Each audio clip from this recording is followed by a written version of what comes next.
मुझे एक स्पीच देना है तालीम पर। आज 26 जनवरी का दिन हम लोगों के लिए एक हर्षोल्लास का दिन है, खुशी का दिन है, क्योंकि 15 अगस्त 1947 की आज़ादी के बाद हमारा देश अंग्रेज़ों की गुलामी में जर्जर हो गया था। देश को चलाने के लिए कानून की ज़रूरत होती है, रूल नियम की ज़रूरत होती है, जो उस वक्त हमारे देश में मौजूद नहीं था। तभी हमारे देश के कुछ चुनिंदा नेताओं ने मिलकर डॉक्टर भीमराव अंबेडकर की अध्यक्षता में भारतीय संविधान को तैयार किया और 26 जनवरी 1950 को उसे लागू कर दिया गया, जिसकी खुशी में हम हर 26 जनवरी को गणतंत्रता दिवस के रूप में मनाते हैं। आज इस 26 जनवरी के मौके पर मैं आप लोगों से थोड़ा हट के एक अलग टॉपिक पे, एक अलग मौजू पे गुफ्तगू करना चाहता हूँ, जो है शिक्षा और एजुकेशन।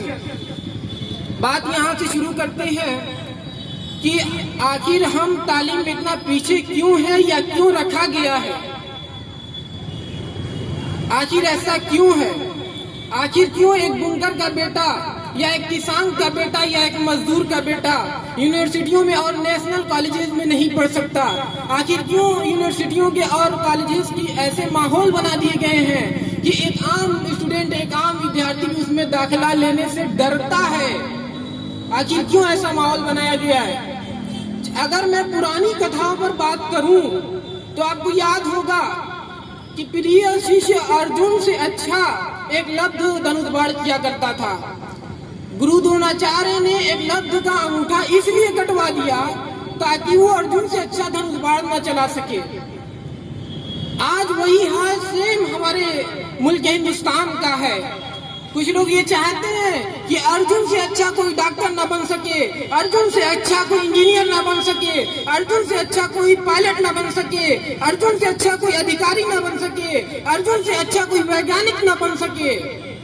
इसलिए यूनिवर्सिटियों और कॉलेजेस का वो माहौल बनाया जा रहा है जहां आज के इस दौर में माँ बाप अपने बच्चों को भेजते हुए डरते हैं और वहां की फीस को भी बढ़ा दिया जा रहा है ताकि गरीब तबके के बच्चे 50%, मैं ये दावे के साथ कहता हूं कि 50% लड़के सिर्फ इसलिए नहीं हायर एजुकेशन प्राप्त कर पाते कि वहां की इतनी ज्यादा फीस है।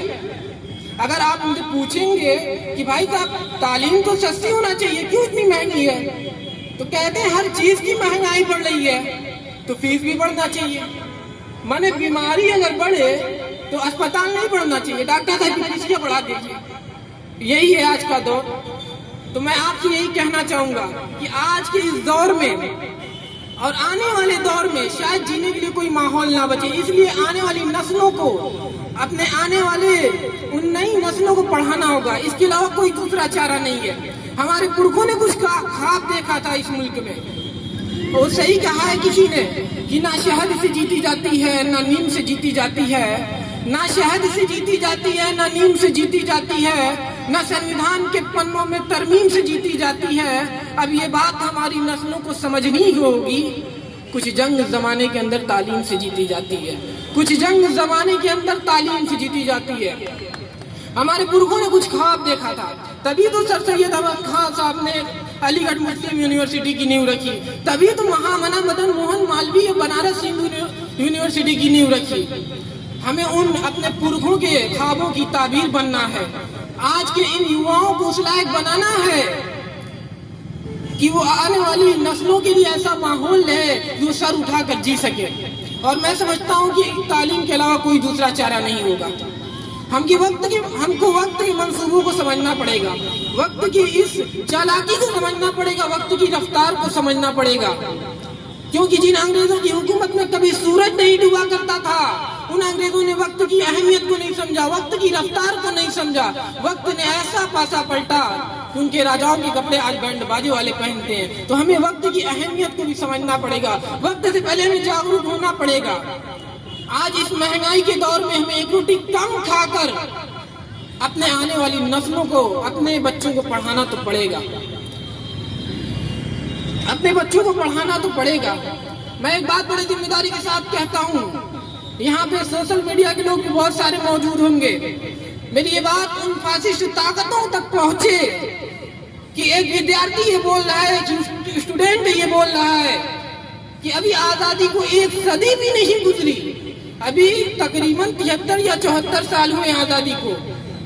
आज हमने आजादी को 1 सदी भी नहीं गुजरी और ऐसा हमें महसूस हो रहा है, ऐसा मुझे लगता है कि आजादी के पहले वाले दिन फिर दोहराए जा रहे हैं। इसलिए हमें जागरूक होना पड़ेगा, हमको मक्तल से बहरहाल गुजरना होगा, हमको मक्तल से बहरहाल गुजरना होगा। बच गए हम तो किसी और को मरना होगा। अगली नस्लों को तबाही से बचाने के लिए जो भी करना है इसी नस्ल को करना होगा, जो भी करना है इसी नस्ल को करना होगा। बहुत बहुत शुक्रिया।